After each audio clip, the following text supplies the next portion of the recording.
Samsung released a lot of crap in, I mean a lot of products in the Unpacked event in New York. So let's go ahead and go over everything that yesterday Samsung released in New York. So let's get started. Alright, so let's start talking about the most revolutionary device of the night. The Wireless Charger Duo. A device that can charge your phone and your watch all at the same time.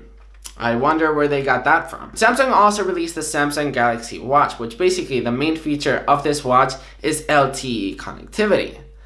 And I wonder where they got that from. It also has a new design. It is more detailed. I actually really like the way it looks, and I'm not being sarcastic. It's nice to see how well a round-faced smartwatch actually looks like. I know there's a lot of people that aren't big fans of circled smartwatches. To be honest, I can't wait till Apple implements a circle design on the Apple Watch. I just can't wait, and I just can't wait to see how Apple actually implements it. The Galaxy Watch has an AMOLED display, which basically allows for the watch to have an always-on display, which is a feature that I've been begging for Apple to release. It's also very funny how the icons on the workout app on the Samsung Galaxy Watch actually look like.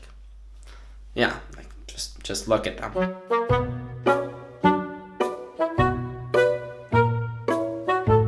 They look pretty similar to the icons on the workout app on the Apple Watch. Just, Samsung, why can't you just make your own freaking icons? Also, if the Galaxy Watch actually detects a really high heart rate, guess what it does? Just guess, I'll give you a couple seconds. It tells you to breathe. Samsung, I wonder where you got that from. Oh, and don't you worry, it does not end here. The Daily Assistant, which shows you a quick summary of your day, such as the weather, your schedule, reminders. It looks pretty similar to the Siri watch face. So Samsung, I wonder where you got that from. I really wonder.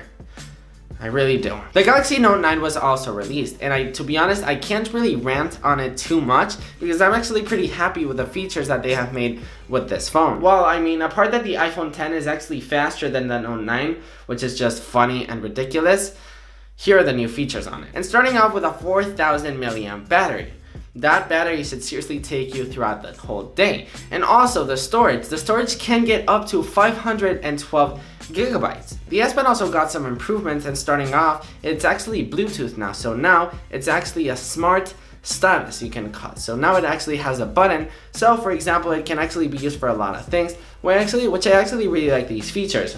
You can program it to whatever you want. So for example, you can program it to take a photo. So whenever you're taking selfies, a family photo, you can actually just press and it will take a photo. It can launch a certain app. It can do a bunch of really cool stuff. It can even present your slideshow. So whenever you click, the next slide is going to present on your slideshow. It's pretty cool stuff. And to finish off the features on the Note 9, the camera of the Note 9 detects scenes and adapts to them, which is pretty cool. So if you're taking a photo of an egg, the saturation of the yolk will probably go up. Or if you're taking a photo of a face, definitely like it won't be as detailed. It's pretty cool stuff as well. So there you go, that's the Samsung Galaxy Note 9. As I said, I can't really rant on it too much because it's actually a really good phone. It's a beast. I mean, the battery, the camera, everything about this phone is so good. I mean, except one thing, and that's the price. It starts over 1,400 bucks, at least here in Spain, which is just ridiculously expensive for a phone. But apart from that, I guess it's a really good phone, but once again, it's a lot of money. And lastly, Samsung released the Galaxy Home, which is basically Samsung's take on the smart speaker market, such as the Google Home, Amazon Alexa, and the HomePod. Now, I can actually rant on this a little bit because what is different about this smart speaker? And the answer is nothing, okay? For you Samsung lovers out there and Apple haters out there, you guys are probably gonna say, what about the HomePod? What did the HomePod do differently than other competitors? Well, the Google Home and Amazon Alexa are really good speakers because they're smart, but they don't actually sound good. HomePod, they've got Siri, which I can understand Siri's not the smartest, but of course it does its job, and if you have HomeKit devices, it works so well. And the HomePod sounds so incredibly good.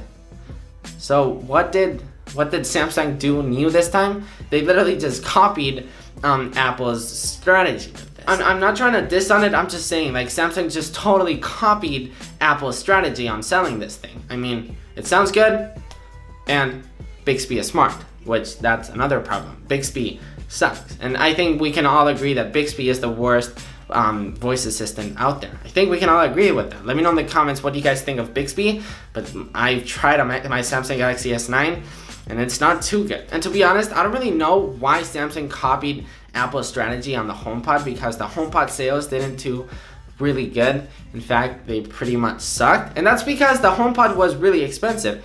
I know, it sounds great, it's super useful, I have my HomePod, I love it, but it's such an expensive speaker, and if Samsung is making this speaker expensive, the sales aren't going to be too good. That's all I'm saying. And I think we can all agree on that Amazon Alexa and the Google Home have conquered the smart speaker market because they are affordable. And right now, what people want on smart speakers, it's not really what I want, but what people want is just simply a smart speaker. They don't really care if it actually sounds good, because they just want to know the weather. They just simply want to know basic voice commands.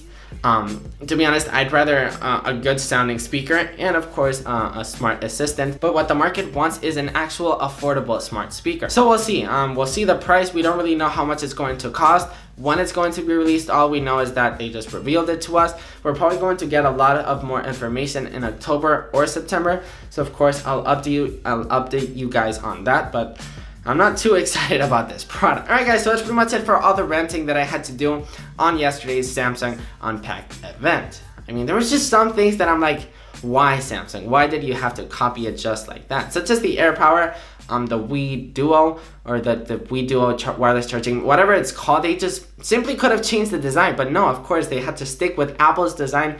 Samsung has been copying so much to Apple lately. I'm not saying that Apple doesn't copy back to Samsung, but they definitely don't do it as much. If you guys want to help support the channel and buy some awesome t-shirts, make sure to check out appleworldclothing.com. So yeah, don't forget to do all this stuff, and I will see you next one.